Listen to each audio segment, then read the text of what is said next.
Hello, everybody. This is Russell from Let's Get Racing. I'm joined by Royston Ffrench, who's ridden for us on our horse Rizalat.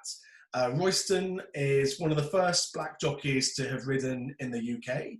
And as part of our series of interviews exploring diversity that's already present within racing, I really wanted to ask Royston some questions about his experience of being one of the first black jockeys to be riding in the UK. So, Royston, thanks ever so much for finding the time to speak.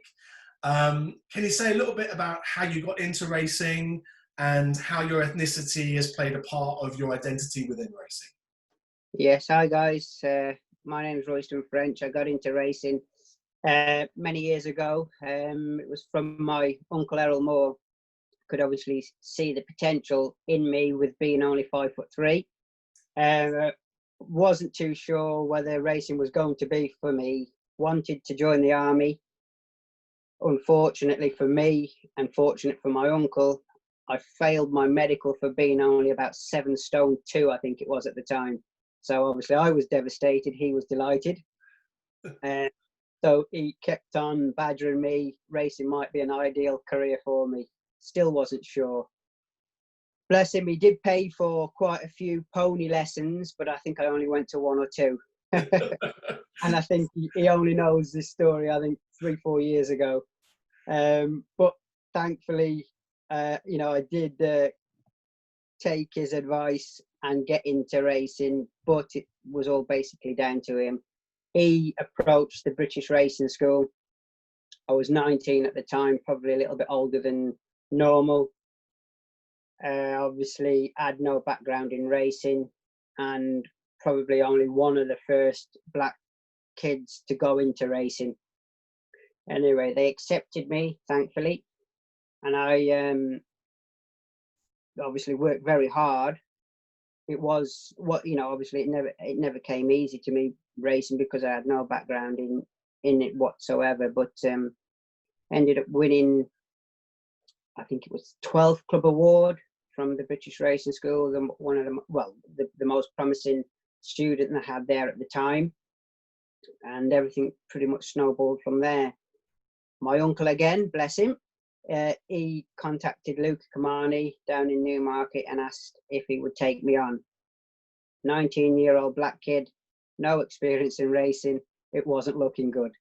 But my uncle can talk, and he talked very well to Mr. Kamani, and he said, well, take him for a month. If he's no good, send him back. And No pressure then. yeah. And I think I had a 5.5 year relationship with Mr. Kamani. Ended up champion apprentice with him and rode my claim out within 3 years. Wow. And I mean, I know you've had tons of success all around the world. Can you say a little bit what happened to you after you won the Apprentice Championship? What happened next in your career? Obviously, when you're apprentice, you've got an allowance to offer owners and trainers. You can take that weight off the horse's back, which is a great benefit. And as the majority of apprentices, once they've lost their claim, they do find it difficult because you're on a playing level field with the professionals. As when you lose your claim, you are a professional. Sure. And it is very, very difficult. It was difficult for me. I'd say a couple of years, 2 or 3 years after I lost my claim, things were hard in the UK for the winter. And then I decided to go overseas to Dubai. And in Dubai, who were you riding for? What sort of success did you have? Well, before I went to Dubai, obviously ended up being champion apprentice. Very privileged to ride a lot of very good horses for Luca Kamani. Very good owners with it. Got to sit on and win on the likes of High Rise that won the Derby, Zamarada won the Italian Oaks, and many other group horses. I was very, very fortunate. And, Luca was a very good sort of old school, but very good trainer to be around. He taught me a hell of a lot, hence why I was champion apprentice. I think it was the majority of it was down to him. to ride nice horses and given very good instructions to ride good horses. And so being one of the pioneers, if you like, being a black man, one of the first black jockeys riding in the UK, how were you received back then? And, what has shifted to today? It'd be great to hear about your experiences. Yeah. Well, obviously, the first black kid going down into Newmarket, everyone thought, oh, bloody hell, black lad in Newmarket, can this happen? But, a lot of press, obviously, as I was doing well, riding lots of winners, the press wanted to get hold of me. And obviously, the question was, the first black kid in racing, how's everything? Are you coping with everything? Is there any racism? This and that. Yeah. And fortunately, growing up, my father was Jamaican, my mother's English, so sort of get the best of both worlds. Colour for me was no issue, but it was perhaps an issue for other people. My colour's only skin deep, I'm the same as everybody else, and it was the natural talent, what people could see, not my colour. And thankfully, I progressed. I wouldn't say it was easy, not because I was black. It was very difficult because I had no background in racing, and the press did make it a big deal.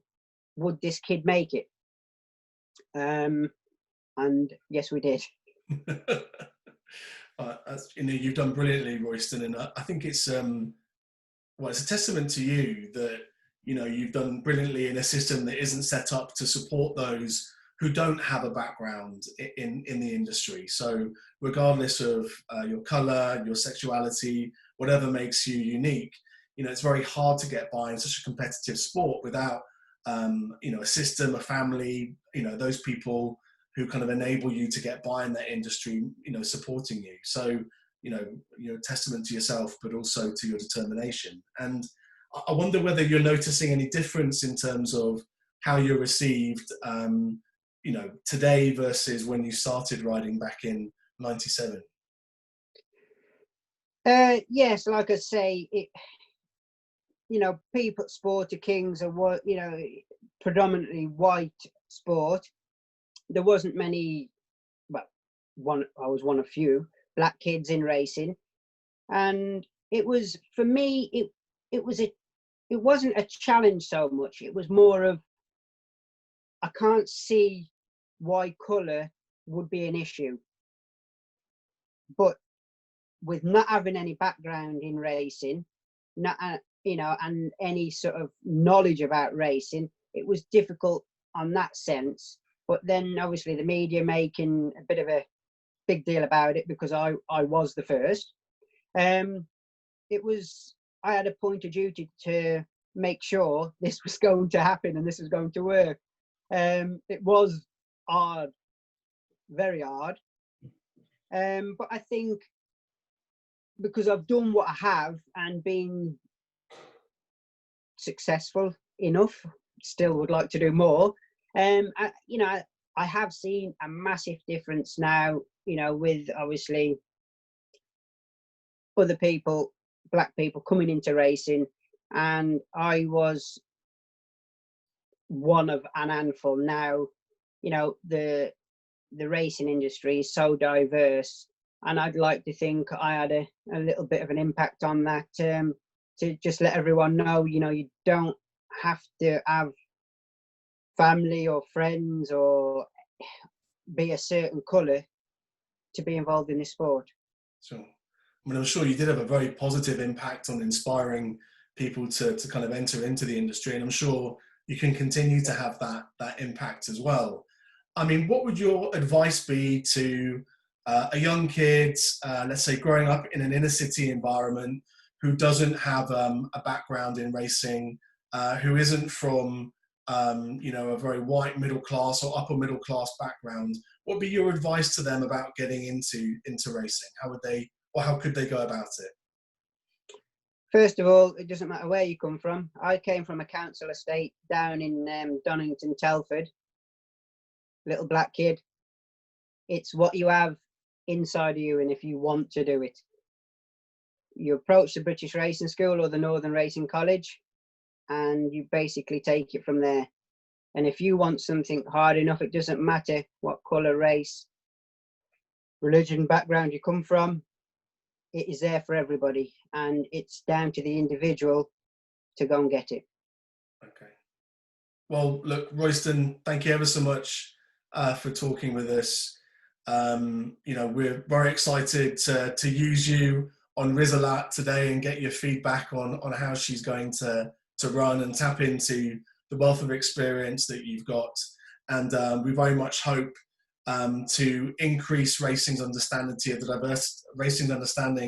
the diversity that's present in it already, but also start to expand the pathways for people who come from different backgrounds to enjoy this amazing sport, whether it's through being a professional in it like yourself, or participating in ownership, or simply coming along to race days, because I think that diversity will enrich racing and make sure that its future is bright and successful. So thank you again, and I'm sure I'll be picking your brains in the future about what we can do to encourage kids from non-traditional backgrounds into racing.